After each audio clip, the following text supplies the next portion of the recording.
So let's start with the module 2 of unit 5, which will also talk about common errors.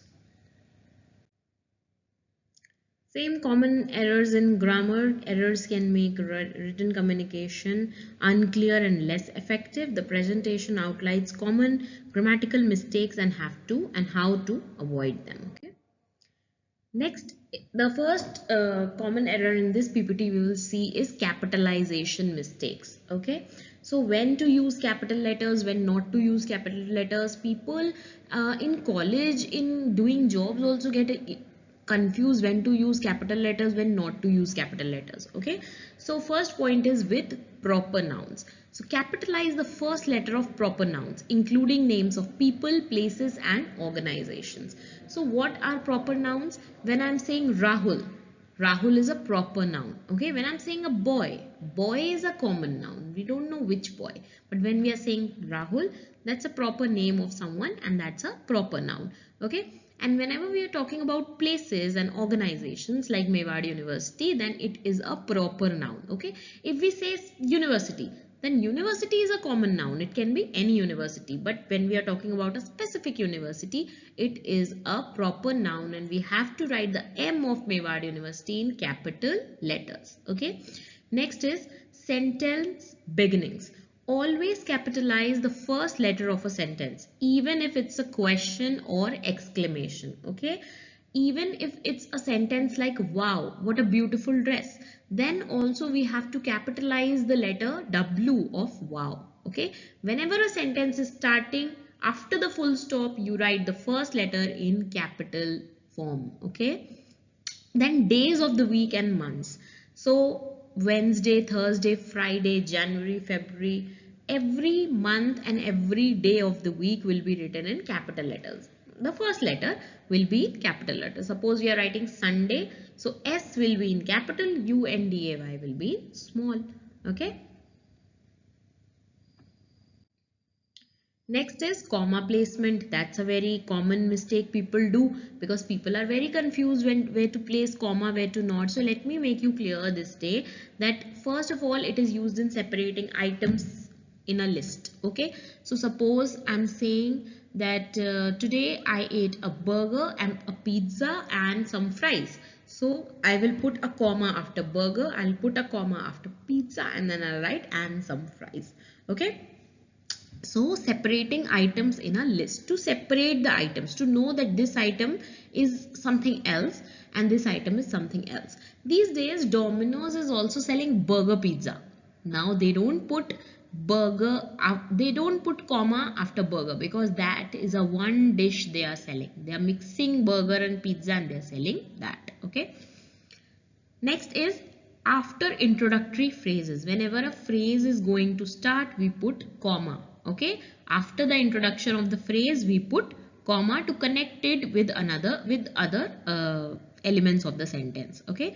Next is compound sentences. Now what are compound sentences? When an independent clause and a dependent clause are joined together, it is known as compound sentence, and we put a comma in between to take a small pause between both the clauses, or to just connect both the clauses with a comma, or a conjunction is also used. Okay.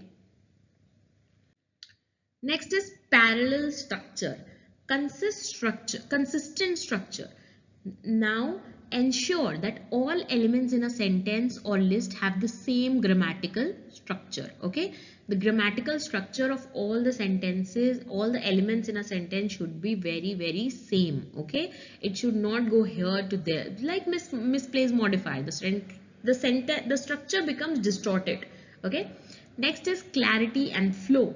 Parallel structure improves readability and makes your writing more concise and impactful. So if your structure is right, it is very readable. Your piece of writing is very readable and it is more concise and impactful. It will impact more. Okay, next is avoiding confusion. Now you have to avoid confusion when you are writing something. So inconsistency in structure can create ambiguity and hinder the reader's understanding. Okay, if you're not consistent in your structure, like if you're writing a novel in past tense, you have to write in past tense only. You cannot bring present tense and you are still talking about past tense but you're writing in present tense. No, it is not correct. You have to talk in one tense. That's the parallel structure. Okay. Next is identifying capitalization errors. Okay, you have to identify. So first of all, for identifying, you have to read carefully. Okay, pay attention to the first letter of each word and check whether you have to write a capital in capital form or not. Next will be to look for proper nouns. Okay, so when you have read correctly, you look for proper nouns. If there are proper nouns, you need to make their first letter capital. Okay, and if the sentence is starting, you need to make the first letter capital. Okay, uh, suppose there is a paragraph, okay, and there are so many full stops, so after every full stop the first letter will be capital. Next is proper comma usage. Again, your comma usage should be very good to how to avoid the mistakes. List separation. Always reading a sentence, list separation. Is there a separation of two items, of two or more items? Then I need to put comma. Okay. Look for introductory phrases. If there are introductory phrases, you need to put comma after the introductory phrases. Okay.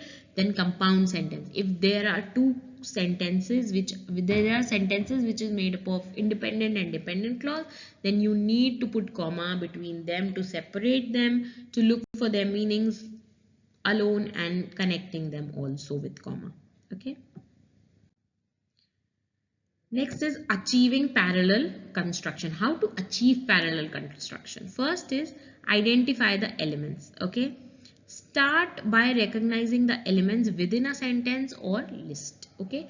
Recognize the elements. Okay, this is verb, this is subject, this is object, this is singular, plural, everything, elements of the sentence. Next is determine the structure. Now you should determine the structure, whether it should be in past tense, in present tense. All the modifiers are placed correctly. Okay, make adjustment. Then you have to make the needful adjustments. Okay. So the next step will be for you to practice, because practice makes a man perfect. You need to seek the feedback also. Okay, and utilize resources. The biggest resource is internet these days. You can utilize it. You can chat GPT some sentences, some exercises for you to solve common errors, also punctuation, also direct, indirect, the whole English language, all units. You can just GPT the questions, or you can Google the questions and you can solve them on your own. Okay, thank you.